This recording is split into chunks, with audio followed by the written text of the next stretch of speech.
Bismillahirrahmanirrahim. Assalamualaikum warahmatullahi wabarakatuh. Perkenalkan, nama saya Lutfi Hardi Muklisin. Di sini saya akan membahas materi mengenai diksi dari bahasa Indonesia. Baik, langsung saja kita mulai. Di sini ada 3 poin. Yang pertama definisi diksi, kedua fungsi diksi, ketiga macam-macam diksi. Lalu lanjutkan saja pada definisi diksi.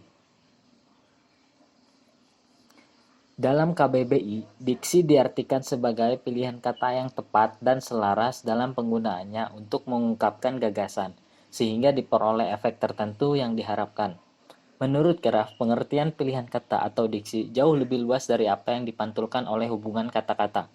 Berbeda dengan Graf, Henry menjelaskan bahwa diksi atau pilihan kata adalah kemampuan seseorang membedakan secara tepat untuk mewakili pikiran dan perasaan yang ingin dinyatakan dalam pola suatu kalimat.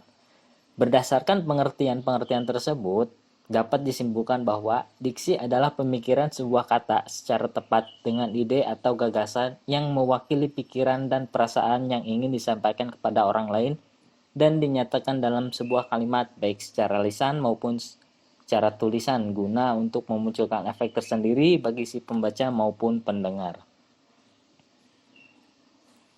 Lanjut kepada fungsi diksi. Fungsi diksi yaitu membuat orang yang membaca ataupun mendengar karya sastra menjadi lebih paham mengenai apa yang ingin disampaikan oleh pengarang. Lalu mencegah salah pemahaman. Selanjutnya membuat komunikasi lebih efektif dan efisien.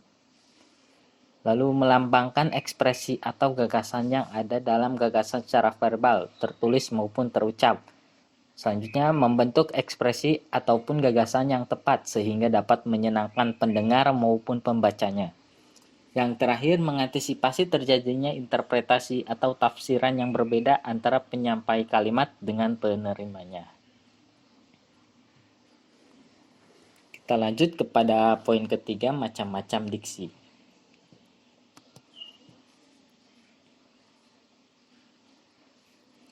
Di sini yang pertama sinonim, kedua antonim, ketiga polisemi, keempat homograf, kelima homofon, keenam homonim, 7 hiponim atau kata khusus, lalu yang kedelapan hipernim atau kata umum. Langsung kita ke poin pertama, sinonim. Sinonim adalah kata yang mempunyai arti yang sama dengan kata yang lain. Contoh, mati sama dengan meninggal, ahli sama dengan pakar, sombong sama dengan arogan. Lalu antonim. Antonim adalah kata yang memiliki arti berlawanan dengan kata lain. Contohnya, besar sama dengan kecil, tua sama dengan muda, senang sama dengan susah. Lalu ada polisemi. Polisemi adalah kata yang mempunyai lebih dari satu makna. Contoh kepala, sejak tadi sore kepalaku terasa sangat sakit. Bagian kepala manusia. Lalu yang kedua, bagian kepala sepeda motorku retak. Nah, bagian kepala sepeda motor.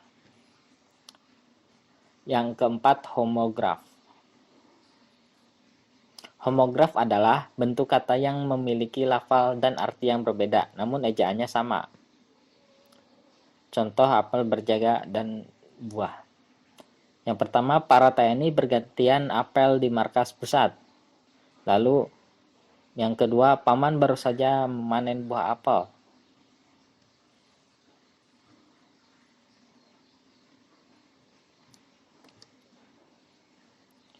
Kita lanjut kepada homofon. Homofon adalah kata yang memiliki ejaan dan makna yang berbeda, namun lafal sama. Contohnya sanksi. Para pelanggar peraturan seharusnya dikenakan sanksi tegas. Yang kedua, saya sanksi kamu bisa melakukan itu.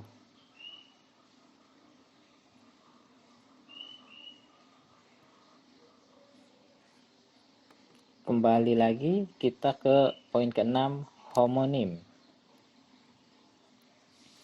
Homonim adalah kata yang mempunyai persamaan ejaan akan tetapi maknanya berbeda. Contoh rapat.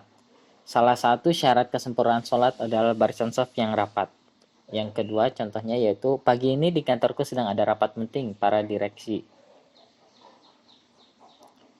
Yang ketujuh, hiponim atau kata khusus.